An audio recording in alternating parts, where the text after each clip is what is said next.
আসসালামু আলাইকুম। এইচএসসি 26 ব্যাচের প্রাণপ্রিয় শিক্ষার্থী, তোমাদের জন্য খুবই দারুণ একটা ভিডিও নিয়ে হাজির হয়েছে। যে ভিডিওতে যদি ভাগ্য ভালো থাকে, ভাগ্য যদি তোমাকে সাথ দেয়, তুমি 3 থেকে 5 মার্ক কমন পেয়ে যাবা। কারণ এবার অভিন্ন প্রশ্ন হচ্ছে, আগে মাতব্বরি করে বলবো না যে আসলে এটা তুমি শিওর কমন পাবা। যদি বোর্ডের কোশ্চেন যেভাবে হচ্ছে সেই অ্যানালাইটিক ওয়েতেই হয়, মানে বিগত দিনে যেভাবে কোশ্চেন হয়েছে সেভাবে যদি হয়ে থাকে, তাহলে তুমি অবশ্যই কমন পাবা। বা তারপরে তুমি দেখে যাও, এই জায়গাটা খুবই গুরুত্বপূর্ণ এবং আমি তোমাকে অ্যানালাইসিসের ভিত্তিতে দেখাচ্ছি। এখন আসলে যেহেতু অভিন্ন প্রশ্ন হচ্ছে, আমরা একেবারে কারোর উপর ডিপেন্ড হয়ে যাবো, ব্যাপারটা এরকম না। কারণ এবার আসলে নতুন নতুন এক্সপেরিমেন্ট করা হচ্ছে, তো এই জিনিসটা মাথায় রেখো। তারপরেও নতুন এক্সপেরিমেন্ট থাকার পরে আমি কিন্তু সবসময় একটা কথা বলে আসি যে আমার ক্লাসে তুমি 15 থেকে 17 মার্ক কনফার্ম পাবা। আমি কিন্তু কোনোদিন বলি না আমার ক্লাসে তুমি 25-25 পাবা এমসিকিউতে, কখনো শোনো না হয়তো, বা আমি এই ধারাতে বিশ্বাসী না। তো এখন আমি তোমাকে দেখাতে চাই যে দেখো, একক মাত্রা এবং সূত্র সমীকরণ গত বছরের অ্যানালাইসিসটা আমি তোমাকে একটু দেখাই। অন্তত তোমার প্রিপারেশনটা নিতে সুবিধা হবে, মানে তুমি আসলে একটু আশ্বস্ত হবা যে না আসলে আসছে। যেমন দেখো, আমি একটু দেখাই তোমাকে, জাস্ট আমি দেখাচ্ছি যেন তুমি আসলে আমার কথাটা কি বুঝছো, আমি তোমাকে কি পড়ার জন্য সাজেশনটা দিচ্ছি।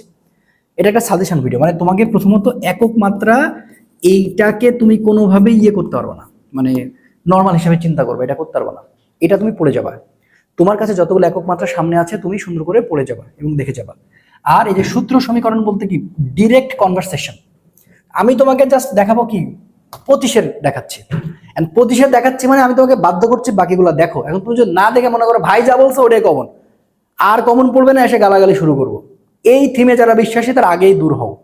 আমি তোমাকে হেল্প করছি, তুমি সেই হেল্পটা বাস্তবায়ন করো ইনশাল্লাহ। ওকে, দেখো যেমন দেখো একক মাত্রা আসেই, যেমন দেখো মহাকর্ষীয় ধ্রুবকের মাত্রা চলে আসছিল, ঠিক আছে।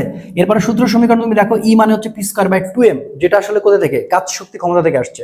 এরপরে দেখো যে কম্পোন্নত কণার ক্ষেত্রে স্বাধীনতার মাত্রা পিছু তোমার হচ্ছে যে মোট শক্তি, যেটা সেটা হচ্ছে কই থেকে, আদর্শ গ্যাস থেকে আসছে, মহাকর্ষ বিকর্ষ থেকে আসছে, নিরাপদে বাঁকনোর সত্য। তুমি খেয়াল করে দেখো তো, একটা দুইটা তিনটা চারটা এরকম ছোট ছোট ইকুয়েশন থেকে 4টা কোশ্চেন আসছে। তাহলে তুমি টেনশন না করে একটা ভালো প্ল্যান করে করে আগাইলে বেশি ভালো হবে না? এখনো তো সময় আছে না, আজকের দিনটা তুমি পড়ো এভাবে, সমস্যা কি? তাহলে এখন দেখো যে গতবারই 4টা আসছে। তারপরে দেখো রাজশাহী বোর্ড 25-এ দেখো সমান্তরাল অক্ষ উপপাদ্য নিউটনের বলবিদ্যা থেকে আসছে, আই মানে আইজি প্লাস এম স্কয়ার। আমি কালকে আরো কয়েকটা ভিডিও বানাবো, যে ভিডিওতে আমি দেখাবো যে এই জিনিসগুলো আসতেই পারে, এরকম আমি একটা প্রেডিকশন করে ভিডিও বানাবো। তবে আগে বলে দিচ্ছি, ওখানে কিন্তু কোনো গালাগালি করার সুযোগ নেই, কারণ আমি এটা তোমাদের জন্য কষ্ট করে বানানোর চেষ্টা করব, ঠিক আছে। মানে অভিন্ন তো আমার নিজের খুব ভয় করছে। আচ্ছা, আবার দেখো মহাকর্ষী ধ্রুবকের একক আসছে, ঠিক আছে। এরপরে দেখো যশোর বোর্ড 25-এ আবার দেখছো তুমি বলের ঘাতের মাত্রা আসছে। তারপরে এখানে দেখো সূত্র সমীকরণগুলো কোনগুলো আসছে, ভেক্টর থেকে আসছে, ত্রিভুজ সূত্র থেকে আসছে, নিচের কোনটার ক্রম, এগুলো তো সূত্র, তাই না। ঘূর্ণমান বস্তুর গতিশক্তি, যে দেখো ডিরেক্ট এ ই মানে হচ্ছে হাফ আই ওমেগা স্কয়ার। ওকে, এই জিনিসগুলো একটু দেখো। তারপরে দেখো আবার চট্টগ্রাম 25-এ একক মাত্রা আবার আসছে, মহাকর্ষী বিভবের একক আসছে, কৃত্রিম উপগ্রহের কৌণিক বেগের যে ইকুয়েশনটা, অর্থাৎ যে কনভারসেশনটা, সেটা আসছে। এরপরে তুমি দেখো সিলেট বোর্ড 25-এ ইয়ং এর গুণাঙ্কের মাত্রা আসছে, সূত্র সমীকরণ দেখো আই মানে M K square, right, I মানে হচ্ছে এম কে স্কয়ার, এবং সেখান থেকে যদি আমি কেটা বের করি সেখানে কিন্তু আই বাই এম হয়, অর্থাৎ এইটা নিচের কোনটা সঠিক, এটা আবার কথাবার্তা বলে। সরল দোলকের সাহায্যে পাহাড়ের উচ্চতা নির্ণয় সমীকরণ কোনটা, সেটা আসতে পারে। পয়জনের অনুপাত, এই যে দেখো চলে আসছে। এবার ইকে প্রপোর্শনাল পি স্কয়ার, এটা ইকে ডিরেক্ট লিখে ফেলছে, ইকে প্রপোর্শনাল পি স্কয়ার। আবার দেখো আই মানে হচ্ছে আইজি, দেখছো কিছুক্ষণ আগে দেখে আসছো, কিন্তু এটা কত বোর্ডে যেন 25-এ দেখলাম, যে নিউটনের বলবিদ্যার এই যে তোমার হচ্ছে যে এই কি বলে জড়তার ভ্রামকের উপপাদ্য। বরিশাল বোর্ডে দেখো ক্ষমতার একক আসছিল, মানে এবার তো অভিন্ন।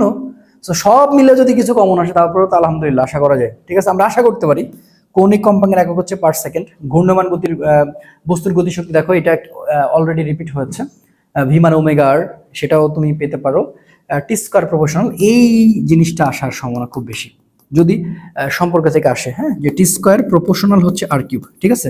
ওকে, স্থিতিস্থাপক বিভব শক্তি ইউ মানে হচ্ছে half Y L square by L, এটা আসতে পারে। সেকেন্ড দোলকের কার্যকরী দৈর্ঘ্য জি বাই আর স্কয়ার। তো এই যে ছোট ছোট বিষয়গুলো আসলে তুমি করো না, স্কিপ করিও না। এরপরে দেখো বলের ঘাতের একক আবার আসছে, দিনাজপুর 25-এ এ plus B A minus B, এটা তো সব সময়ের জন্য আসলে চলে আসে ম্যাক্সিমাম টাইমে। সো এটা অ্যান্সারটা দেওয়া আছে। ভেক্টর তিনটি একই সমতল অবস্থান করবে, এই যে পি ডট কিউ ক্রস আর হবে, আর ইকে মানে দেখো পি স্কয়ার বাই 2m, এটা খুব আসে।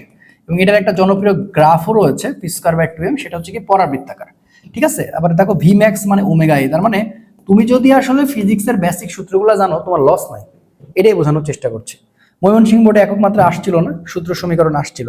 তার মানে এই যে ধারণাটা তুমি এখান থেকে কি শিখলা, তুমি এখান থেকে শিখলা যে দেখো একটা জিনিস স্পষ্ট, যে যদি বোর্ডের কোশ্চেন মানে মানে বোর্ড যেভাবে কোশ্চেন করে এভাবেই করবে, এই থিমগুলো যদি তুমি বুঝতে পারো, যেমন তোমার এখন চুটায়া কাজ হবে একক মাত্রা যা আছে এখান থেকে 1 থেকে 2 মার্ক কিন্তু কমন আসবে, এবং সেটা মিস না দেওয়া। এবং তোমার আরেকটা কি চিন্তা করো, যে সূত্র আর সমীকরণের যে কনভারসেশন রয়েছে সেগুলো খুব ভালো করে দেখা। আশা করি খুব সুন্দর একটা প্রিপারেশন তোমার হবে। তো ঠিক আছে, সবাই ভালো করে দেখতে থাকো, মানে পড়তে থাকো, অ্যান্ড মাথা ঠান্ডা করে আজকের রাতটা ভালো করে পড়াশোনা করতে হবে, কালকের দিনও পড়াশোনা করতে হবে, এরকম দম নিয়ে নিজেকে প্রিপেয়ার করো। দেখা হচ্ছে পরবর্তী ভিডিওতে। আসসালামু আলাইকুম।